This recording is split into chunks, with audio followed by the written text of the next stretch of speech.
Be'ever Yarden, Beretz Moav. Hoil Moshe Be'eretz HaTorah Hazos Lemor. On the Trans-Jordan side of the Jordan, Moshe began explaining the Torah, saying,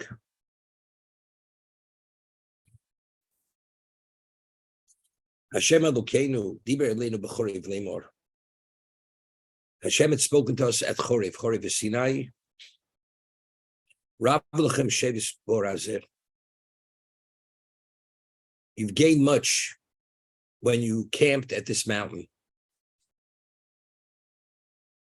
Sinai was Kabbalas Torah. We became Jewish people. We became the Goy Kodosh, the holy nation, the Mamleches Kohanim, the kingly priestly nation. That's Rav Lachem. However, Rashi cites a midrash. If you take a look, Yesh midrash agodo. Harbi lochem gedula uschara l'shivschem harazeh. You've attained much distinction and reward for camping and dwelling at this mountain. What did you receive? What benefits did we have? Asisa Mishkan. You made a Mishkan, menorah v'kelim, the menorah and the vessels of the Mishkan. Kibaltem Torah. You received the Torah. Manisim lechem Sanhedrin, Sari Alof and Sari Meos. You appointed the Sanhedrin, the various echelons of the judicial system. All that took place at Sinai. Okay? It seems to be sequentially out of order here. What's most important is not mentioned initially. What levels of distinction and reward did you receive at Sinai?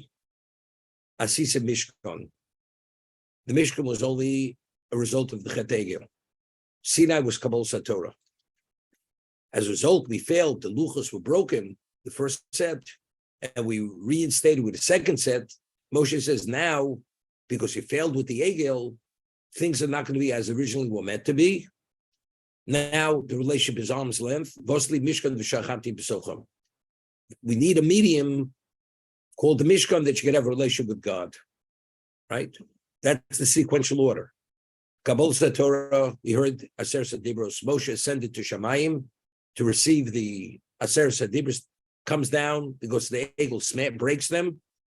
He goes and he supplicates Hashem, we're forgiven. He comes down with the second set of luchos on Yom Kippur, and now we're involved in the Mishkan. Now, the only way we could have that relation with Hashem, mostly Mishkan v'shachanti b'socham. But yet, Rashi over there explains what's the order, why were we so fortunate at Sinai? Harbi g'du lachem eschar al shivaschem harazeh, asisa Mishkan. First, he made a Mishkan, menorah v'kelim. The menorah, which is the most essential of the kelim. Interesting. Doesn't say the Oron. The Oron was the Holy of Holies, correct? Doesn't say Asisim Oron. Mishkan, menorah v'kelim. Kelim includes the Oron. Was focusing on the menorah. Menorah v'kelim, kibaltem Torah. And received the Torah. And then we speak about the judicial system being installed. Seemingly, should have said, Kibaltem Torah. Then there was the Mishkan. And what was the Mishkan comprised of? Menorah v'kelim. But yet, that's what Rashi says.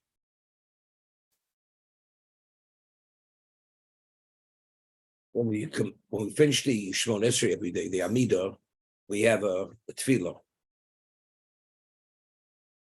We say, "Yibana beis hamikdash b'meira b'meinu, v'seichel kenim sarasecha."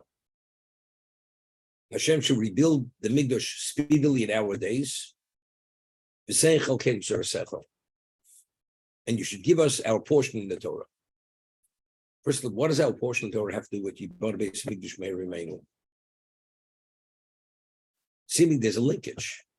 When the Beis Hamikdash will be given speedily nowadays, then we have the ability to receive the Torah in its entire, our portion that was meant to be ours, to be able to achieve that. So there's a linkage between Yibon Beis Hamikdash and Seichel Keim Seresecha. What's the linkage?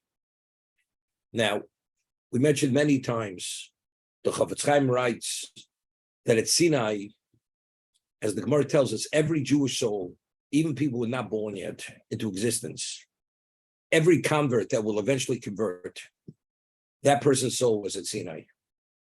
Because every person received his portion of Torah at Sinai was meant to be his. To be specifically relating to what he needs for his development, the development of his neshama, of his soul, to achieve that level of perfection. That's chalkeinu. Every person has his chelik. And that's what we request. We say every Shabbos and Yom Tiv, v'sei chalkeinu b'surasecha. Right? We ask Hashem to give us our chelik. The commentators explain the Mishnah Pirkei Avos, Ezeu Osher hasamech bechelko. What's chelko? Every person, when he receives wealth-wise or predicament-wise, the reason why he's in that, he's received that, because that corresponds to his chelik in Torah. The reason why you receive that is because that's what you need. That level of material, that level of challenge, the vocation you have, whatever you have, that is your chelik. I want to be something else. I prefer to be a rich man or whatever. Samech bechelko, you recognize wherever you are, that setting is your chelik, because that chelik corresponds to your chelik in Torah. Because through that setting, that is the context of challenge to be able to achieve what you're meant to achieve. That's samech bechelko. So one person has no relevance to you. You know, the famous word from the Ibn Ezra, one of the 10 commandments is al tachmod, lo sachmod. You're not permitted to have designs on your friend's property, on his wife, on his animal, whatever it is, you're not permitted. Lo sachmod, because ultimately, so the question is this: person is envious. You're not wealthy. You don't have the status someone else has. You can have to have designs, but so the famous question is: so how do you put it in perspective to be able to understand that what he has is rightfully his, and what you have is rightfully yours? This is the Ibn Ezra. So the Ibn Ezra explains that what do we hope and want? And what do we want to achieve? What we believe with whatever's within our reach and our grasp. So he explains it with a moshel, with an allegory. You have a prince, and the woman who's available to marry the prince, that woman is not available to the commoner, because the princess only marries, because her father is a king, she only marries people of royalty. And the prince only marries women of royalty. And she has beauty, and she's poised, and she's intelligent, and she's refined. The commoner is not envious of the prince. Why is he envious of the prince? That the woman who's available to him is not on the level or status of the princess, because he's a commoner. He recognizes the princess is only veiled for the prince, and among commoners, you could only marry a commoner. So what you understand has no relevance to you. You have no designs on that. That's called, it's not within your reach. And if you recognize that, there's no basis, there's no envy. So Ibn Ezra writes, he says, also he writes, a bird flies. Is a person envious of a bird that a bird could fly? You can't fly, because you understand a bird is a different reality. A bird is a species that flies, a human being doesn't fly. So anything you understand that you have no relevance to, there's no basis for envy, because you realize what that is that, and what you are is something else. So he says, if a person will recognize, this is Ibn Ezra speaking, Ibn Ezra is a contemporary of the Rambam, that if a person would recognize that every person has a specific mission in life, And for that mission, he's given whatever is needed to address that mission, to succeed in that mission. And what he has is necessary for him. What someone else has is necessary for him. There'd be no envy. Because what the other person has no relevance to you. It's beyond your reach. It's like the princess with the commoner. And if a person puts that in perspective, there's no envy whatsoever. I'm meant to be this, he's meant to be that. Therefore, what he has is he has, and what I have. Therefore, there's no basis for no sachmod. So therefore, we ask seichel kedim b'sorasechel. We say entirely bein love to bemes, and then we say seichel kedim b'sorasechel. Give us our portion. Every person has his portion, and life revolves around whatever that portion is. That the challenges, whatever you're given, has relevance to that portion. Before the Chet Egel, we achieved a level of clarity. We would have been at a level that we reached a point that the world was going to reach this level of perfection. Why? Because we've reverted back to pre-sin of Adam. As a result of the Chet Egel, we went back to post-sin. We were subject to death. The luchos were broken. Now the relationship is one is arm's length. We need a medium called Mishkan. As a result of that, the Torah itself, now that's available to us, it's not as reachable, and it takes on a different connotation. The clarity, the level that we're able to achieve is no longer the same level. Even though we're reinstated and our value is the same value, to be able to achieve that and what's necessary to arrive, it's a whole different approach. Initially, it was Seichel Kedim B'Sorasechel. What happened at Sinai? You gave us Torah. It began with Torah, ends with Torah. We didn't need mediums to have that relationship.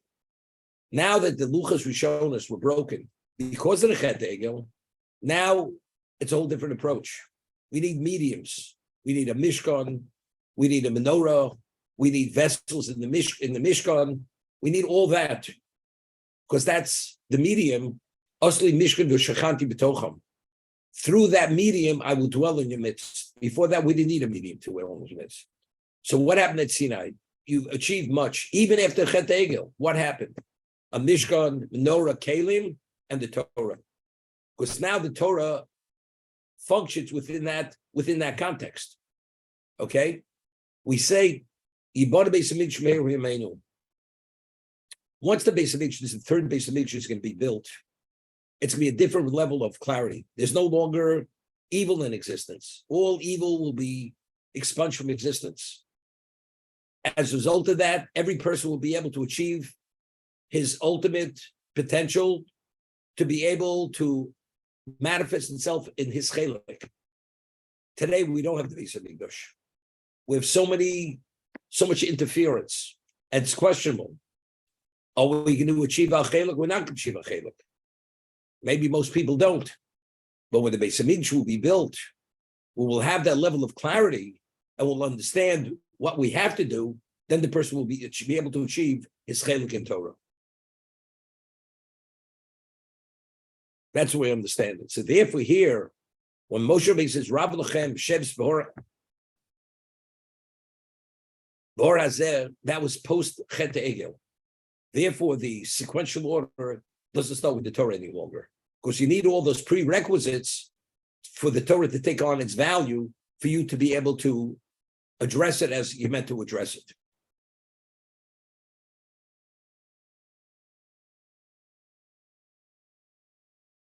You should turn and travel to come to Har HaMori, Kol Shcheno, V'Aroba, Hor, V'Shvelo, V'Negu, V'Chof HaYom, Eretz HaKnani, V'Alvonon, Aranor HaGodol Na'pros.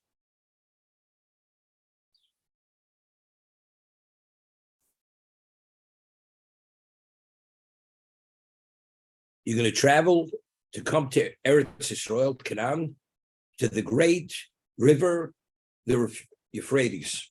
That's Pras. So Rashi quotes the famous Gemara, Aranor HaGodol. Neishinizkar im Eretz Yisrael Koro Godol.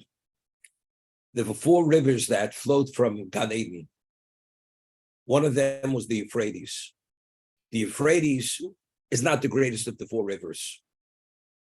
But yet over here, when the Pras is mentioned, it's Nar HaGadol, the great Euphrates. It's not the greatest of the rivers. So why is it referred to as great? So Rashi cites the Gemara. Nation is coming in Eretz Yisrael because the Pras is associated, mentioned with Eretz Yisrael.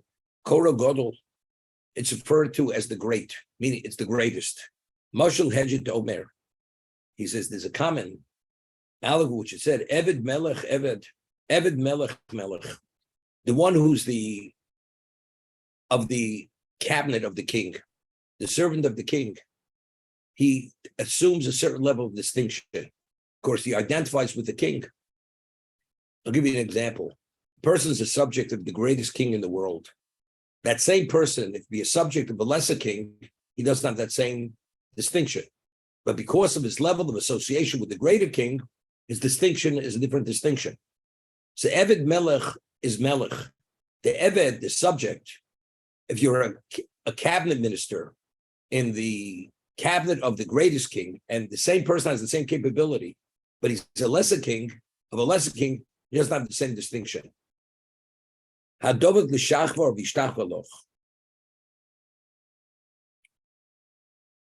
One who's associated with the minister, a person who's associated with fragrant oil, you become perfumed. Meaning, Eretz Yisrael, in terms of its expansive area, territory, is very small compared to other locations in the world. You know, when we speak about quantitative, qualitative value, Klal Yisrael in number were the smallest people. But Hashem says there will be kekochovim, will be like the stars, that you can't compute the number. You'll be like the sand on the beaches. You can't compute it. But factually, number-wise, we're the smallest number. We're talking about the innate value of the Jew. You save one Jewish life, you save the whole world. You save one non-Jewish life, you're not saving the world. But the Jewish life, in terms of its innate value, it's the equivalent of the all existence, all 70 nations. Why? Because the Jew is connected to Hashem. The world are not connected. They're God's creations. They exist within. He wills their existence. But the innate value of who we are and they are, the word worlds apart is not enough to say. It's a different degree of reality. Therefore, the Pras, that the Euphrates flows by Eretz Yisrael, and Eretz Yisrael is Eretz HaKadosha. And why is it Eretz HaKadosha? Because God's presence is there. There's no archangel which oversees that location. So anything associated with that location automatically assumes that special level of distinction.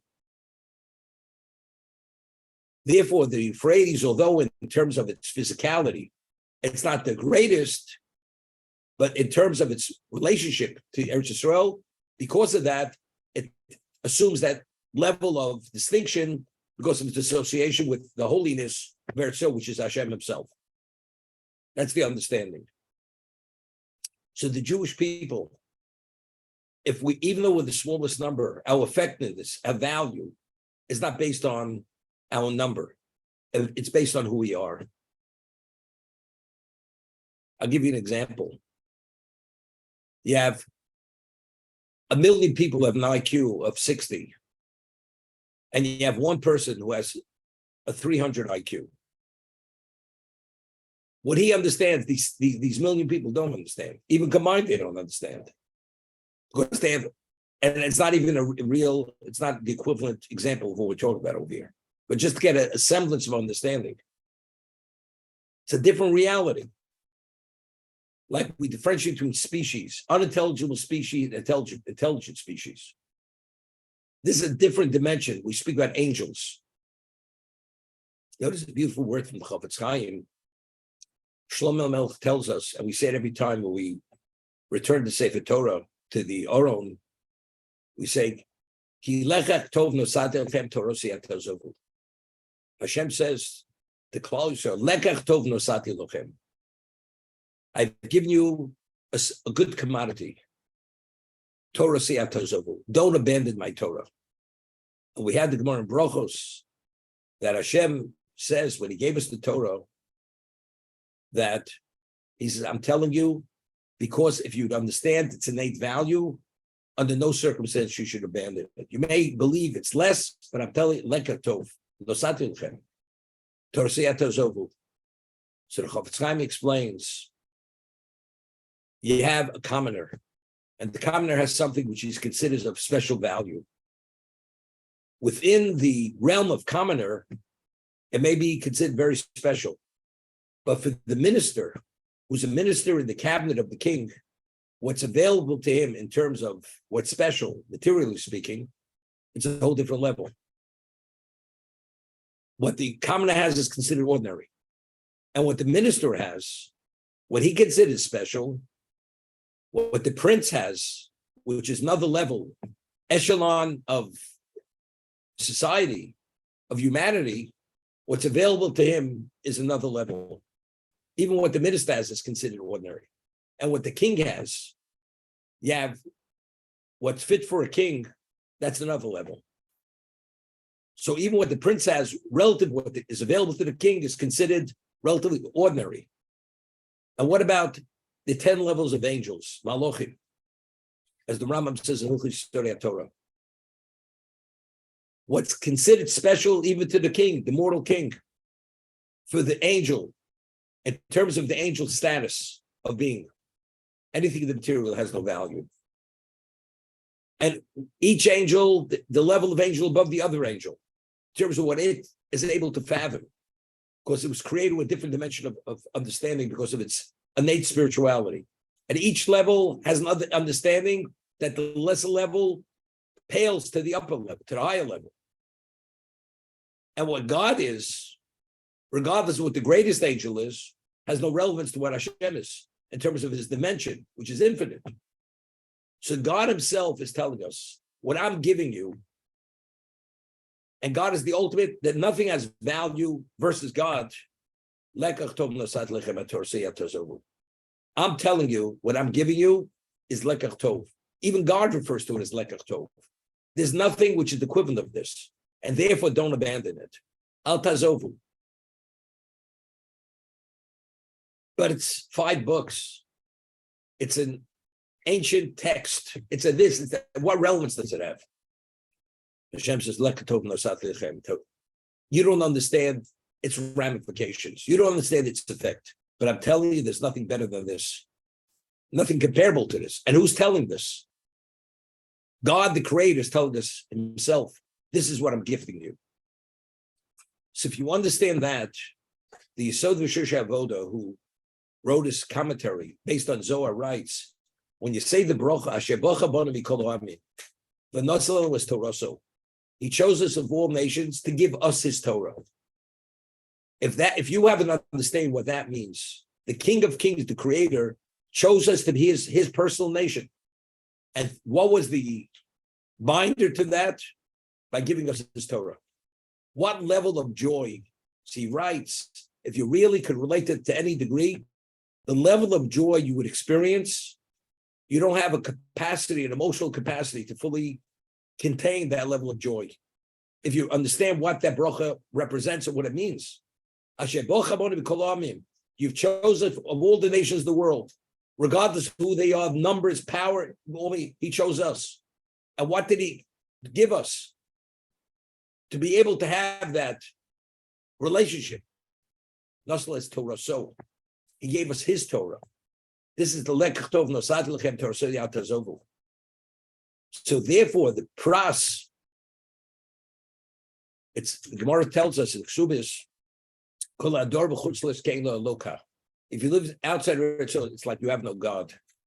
So we always mention Emin Ramban, which the Maharsha in this commentary cites the Ramban, that every location in the world has an archangel overseeing that location because the world was distributed among the 70 nations.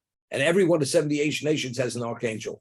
Eretz Yisrael has no archangel, because that's Eretz HaKadosha. So therefore, when we live and we practice our mitzvahs in Eretz Yisrael, we have a direct relationship with God. So when we're anywhere else in the world, whatever comes to us comes through that archangel. It's arm's length. Eretz Yisrael, there's no arm's length. It's the direct connection.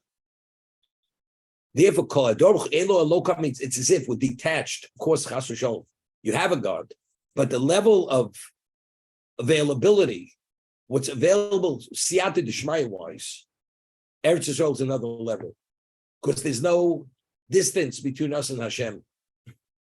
And therefore, the Gemara tells us that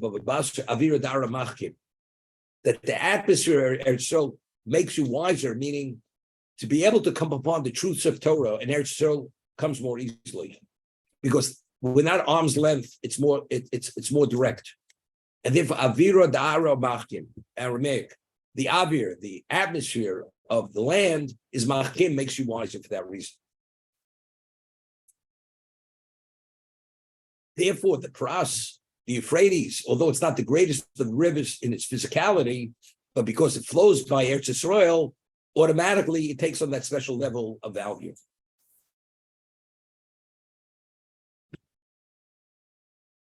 As much as we say it's easy to do tshuva during our session tshuva, because the Navi says, Dirshu Hashem yimotza krov yosekorov, seek out God when he's found, and call to him when he's close. Therefore, what? Therefore, it's a time to take advantage of the moment. But yet, as I mentioned yesterday, the Machaber Shulchan Aruch writes that during our session tshuva, although during the year one doesn't eat pas Yisrael, which you have no obligation, during our session tshuva you should have pas Yisrael, meaning your behavior should be more exacting and more thoughtful. Questions why? It's being two-faced. It's not being two-faced. Because since the degree of relationship is closer, therefore a different degree of behavior is expected. It's like being in the king in the palace of the king. Eretz Yisrael is always relative to Chutz La'aretz. It's like Dirshu Hashem b'motzo, Krobi Yosekorov. In terms of availability, you want to supplicate the king. The audience is wherever you turn, the audience is available, and he's more. And if you want to petition your case, he's there to listen. That's a Sersem Tshuva. That's Dirshu Hashem b'motzo, Krobi Yosekorov. During the year, it's not. He's not available to petition. It's not that easy. But simultaneously, because he's available to petition him, if the behavior is not the way it should be, there's a greater degree of culpability. It's unacceptable. Eretz Yisrael is relative to that, it's similar compared to Chutz La'aretz, it's outside of Eretz Yisrael. You're in the palace of the king. That's Paltan Shel Melech. A different level of behavior is expected from you. And if you fall short of that, there's a greater level of culpability for that reason. Rabbi, why do we need That Ernie asked the question. basically, why do we need the Beis Hamikdash, the physical edifice of the Beis Hamikdash, if Hashem is dwelling in Eretz Yisrael without any kind of intermediary? Let's talk before what's going to happen. There's going to be a third Beis Hamikdash. We say Beis Hamikdash should be speedily built in our time. But there was the first Beis Hamikdash and the second Beis Hamikdash. Eretz Yisrael is always Eretz HaKadosha. It's the Holy Land, because that's God's location. But yet in Eretz Yisrael, we find the different degrees of Kedusha. Right? Yerushalayim is the holy city. Why is Yerushalayim the holy city? Because the Temple Mount is in Yerushalayim. And the Temple Mount has different gradations of Kedusha. It's because the Temple Mount is associated with the sanctuary. And why does the sanctuary have its level of Kedusha? It's greater than the Temple Mount, because it's associated, and then the covered sanctuary has another level of Kedusha. And the Holy of Holies is the ultimate Kedusha. That's where the location of the Aron was. That's where the Shekhinah was. The specific location of the Shekhinah is in the Holy of Holies. That's where the Aron is. I mean, God is all over the world. God is everywhere. But in terms of what God focuses on, and he says this location has greater value has greater relevance to me, which is beyond our understanding what that means, because God is infinite. But whatever it means, the way we have to conduct ourselves, God says, I'm here more intensely than on the other side of the curtain, which is the parochus. So because Eretz Yisrael is connected to that location, the effect, it's all spiritualized because that linkage to the Holy of Holies. That's what Eretz Yisrael is, Eretz HaKadosha. And Hashem says, my holiness permeates the whole land because the source of that holiness is the Holy of Holies. But so the farther you distance yourself from that location, it's subject to different degrees of of behavior. In Yerushalayim, if you have a certain degree of impurity, you're not permitted to be in Yerushalayim. Person's a leper. A leper is not supposed to be in Yerushalayim. He has to go out of the camp. Yerushalayim is called Machne Yisrael. That's the camp of Israel. Then you have Machne Leviah. You have the camp of the Levites. Then you have Machne Shechina, like in the Mishkan, as it was. Same thing. The different levels of Kedusha due to its linkage to the Holy of Holies. The Holy of Holies, the Kohen Gadol could only go there once a year on Yom Kippur. Otherwise, not permitted to go there. And if he goes there, he's subject to Koris, the spiritual excision.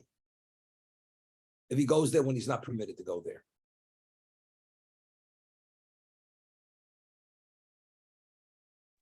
After the Chet of Adam Rishon, the human being is tainted with the evil that was contained within that fruit.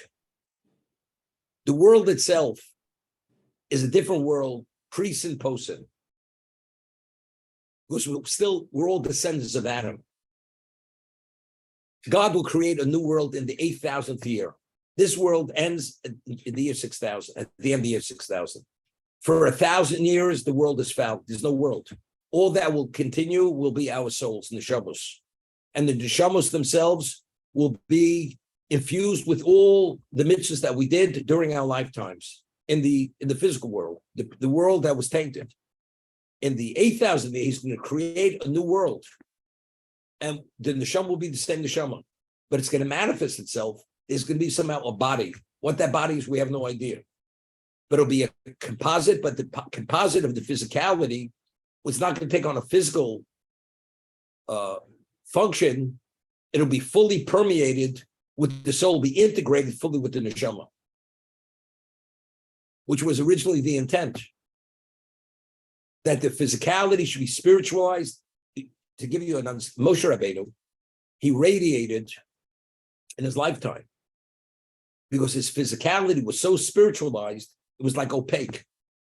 So therefore, the spirituality of this neshama radiated through his body. Adam Arisho, before he ate the tree of knowledge, says that the angels, the malachim, had mistaken his radiance for the radiance of Hashem. So what was the quality of his physicality? It was the purest of pure. That's going to be in the 8,000th year. And how it's going to manifest itself, there's no challenges there. It's all eternity to have that direct connection with God. But until that happens, we need a medium. We need a Beis Hamikdash. It's still arm's length because, and in terms of our physicality, was still part of that previous existence. That's why you need the Beis Hamikdash. I have two follow-up questions. So just I remember fairly recently, in the past couple of months, you went through this, but we're going to complete 6,000 years. Yes. 1,000 years of the world of the Neshama, Non-existence. no physical existence, correct? Correct. And then you said 8,000 years. So is there a second from the year 7,000 through 7,999 is another period of time, and then in the year 8,000? I'm trying to. Is it 2,000 years between now and 2,000? At the end, right now we're holding the number. Another few hundred years, the world comes to an end. Mashiach has to come within this period of time. right? When that time comes, the world reverts back to pre-existence. Nothing exists. We don't even know what nothing is. Only souls will exist. It's like we have no understanding what the soul world is. When a person dies, it goes to the soul world. The true Olam Haba, we use the term Olam Haba, the world to come. What we call Gan Eden, that's not Olam Haba. That's a holding pattern, because that's the soul is only there. The true world to come is the 8,000th year. That's the world that's going to be the permanent world, which is going to be eternal.